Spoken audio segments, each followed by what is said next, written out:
Hello friends, स्वागत है आपका हमारे यूट्यूब चैनल पर।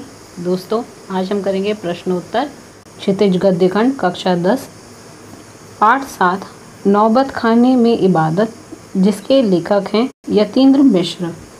दोस्तों, प्रश्न अभ्यास शुरू करने से पहले मैं आपको बता दूं कि हमने हमारे यूट्यूब चैनल पर कक्षा 10 से संबंधित अन्य पाठों के प्रश्न उत्तर और सारांश अपलोड कर रखे हैं। आप उन्हें हमारे चैनल के वीडियोस में जाकर के देख सकते हैं और इन प्रश्नों को आप अपने नोट्स के रूप में भी लिख सकते हैं। तो चलिए दोस्तों, शुरू करते हैं इसके पहले प्रश्न से। शहनाई की दुनिया में डुमरांव को क्यों याद किया जाता है? उत्तर, शहनाई की दुनिया में डुमरांव का स्थान महत्वपूर्ण है। डुमरांव विश्व प्रसिद्ध शहनाई वादक बिस्मिल्लाह खां की जन्मभूमि है। शहनाई बजाने के लिए जिस रीढ़ का प्रयोग होता है वह मुख्यतः डुमरांव में सोन नदी के किनारे पाई जाती है। यह रीढ़ नरकट एक प्रकार की घास से बनाई जाती है। इस समय डुमरांव के कारण ही शहनाई जैसा वाद्य बजता है। इस प्रकार शहनाई और डुमरांव का संबंध एक दूसरे से जुड़ा है। प्रश्न 2, बिस्मिल्लाह खां को शहनाई की मंगल ध्वनि का नायक क्यों कहा गया है? उत्तर, शहनाई का अवधि पारंपरिक लोकगीतों और चैती कंजरी से संबंध है। सभी मांगलिक अवसरों पर शहनाई बजाई जाती है। भारत में जितने भी शहनाई वादक हुए हैं उनमें बिस्मिल्लाह खां का स्थान सर्वोपरि है। बिस्मिल्लाह खां को शहनाई वादन के क्षेत्र में अद्वितीय सम्मान मिला है। वे देश के अनेक मांगलिक अवसरों पर शहनाई वादन कर चुके हैं। यही कारण है कि बिस्मिल्लाह खां को शहनाई की मांगलिक ध्वनि का नायक कहा गया है। अगला प्रश्न है, सुशीर वाद्यों से क्या अभिप्राय है? शहनाई को सुशीर वाद्यों में शाह की उपाधि क्यों दी गई होगी? उत्तर, सुशीर वाद्यों से अभिप्राय है फूंक कर बजाए जाने वाले वाद्य। सुशीर वाद्यों में शहनाई, मुरली, वंशी, मुरछंग और श्रृंगी आदि आते हैं। शहनाई को संगीत शास्त्र के अंतर्गत सुशीर वाद्य में गिना जाता है। इस वाद्य का स्वर अत्यंत हृदयग्राही एवं मोहक होता है। सुशीर वाद्यों में शहनाई को शाह की उपाधि इसलिए दी गई है क्योंकि अरब देश में फूंक कर बजाए जाने वाले वाद्य जिसमें नाड़ी, नरकट या रीढ़ होती है उसे नए बोलते हैं। शहनाई को शाहीने कहा जाता है, अर्थात सुशीर वाद्यों में शाह। अपनी इन विशेषताओं के कारण शहनाई को सुशीर वाद्यों में शाह अर्थात सर्वश्रेष्ठ माना गया है। प्रश्न 4, आशय स्पष्ट कीजिए। पहला, फटा सुर न बख्शे लुंगिया का क्या है? आज फटी है तो कल सी जाएगी। ख, मेरे मालिक सुर बख्श दे। सुर में वह तासीर पैदा कर कि आँखों से सच्चे मोती की तरह अनगढ़ आंसू निकल आए। उत्तर क, एक बार बिस्मिल्लाह खां की शिष्या ने उन्हें टोकते हुए कहा, बाबा आप यह क्या करते हैं? इतनी प्रतिष्ठा है आपकी, अब तो आपको भारत रत्न भी मिल चुका है। यह फटी तहमद लुंगिया न पहना करें, अच्छा नहीं लगता। जब भी कोई आता है आप इसी फटी तहमद में सबसे मिलते हैं। इसी का उत्तर देते हुए बिस्मिल्लाह खां ने कहा, भारत रत्न हमें शहनाई वादन पर मिला है, तहमद यानी कि लुंगिया पर नहीं। मेरे मालिक से यही दुआ है कि वे मुझे फटा सुर न बख्शें। लुंगिया का क्या है?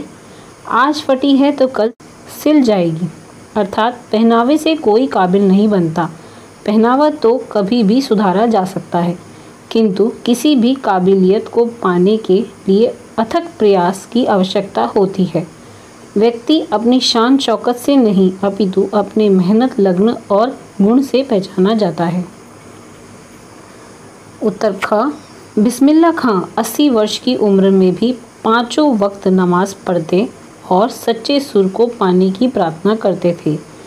इसी सच्चे सुर को पाने की इबादत में वे खुदा के आगे झुकते और नमाज के बाद माथा टेकते हुए गिड़गिड़ाते हैं कि मेरे मालिक मुझे एक सुर प्रदान कर तथा सुर में वह प्रभाव पैदा कर कि आँखों से सच्चे मोती की तरह अनगढ़ आंसू निकल आए, अर्थात सुनने वाले और बजाने वाला सुर के प्रभावों से खुशी का अनुभव करे।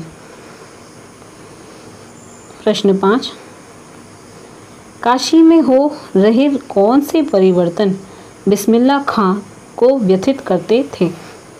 उत्तर, समय के साथ साथ काशी में अनेक परिवर्तन आते चले गए। उनमें से कुछ परिवर्तन बिस्मिल्लाह खां को व्यथित करते थे, जैसे काशी में पक्का महाल से मलाई बर्फ बेचने वाले चले गए। वहाँ से संगीत, साहित्य और अदब की बहुत सारी परंपराएं लुप्त हो गई। अब काशी की गंगा जमुनी संस्कृति इतिहास बन चुकी है। अब वहाँ कुलसुम, हलवाइन की सी कचौड़ी और देसी घी की जलेबी भी नहीं रही। अब वहाँ के लोगों के मन में संगीतकारों का वैसा सम्मान नहीं रहा जैसे पहले हुआ करता था। ये सब परिवर्तन बिस्मिल्लाह खां को व्यथित करते थे।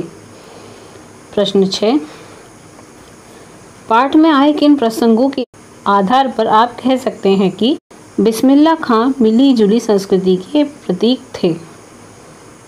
ख, वे वास्तविक अर्थों में एक सच्चे इंसान थे।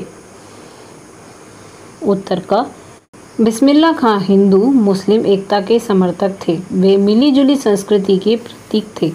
वे काशी के संकट मोचन मंदिर में हनुमान जयंती के अवसर पर आयोजित संगीत सभा में अवश्य सम्मिलित होते थे। बालाजी के मंदिर के नौबत खाने में शहनाई का रियाज उन्होंने नियमित रूप से किया। वे जीवन भर विश्वनाथ मंदिर में शहनाई बजाते रहे। इसी प्रकार वे मुहर्रम के अवसर पर 8वीं तिथि को नौहा खड़े होकर बजाते थे। उनकी श्रद्धा दोनों धर्मों के लिए बराबर थी। उत्तर ख, बिस्मिल्लाह खां वास्तविक अर्थों में एक सच्चे इंसान थे। उन्होंने कभी धार्मिक कट्टरता, छोटेपन तथा संकीर्णता को बढ़ावा नहीं दिया। वे हिंदू मुसलमान दोनों को समान दृष्टि से देखते थे। वे जिस श्रद्धा और आदर के साथ काशी विश्वनाथ और बालाजी मंदिर में शहनाई बजाते थे, उसी आदर भावना के साथ मुहर्रम में नौहा बजाते थे।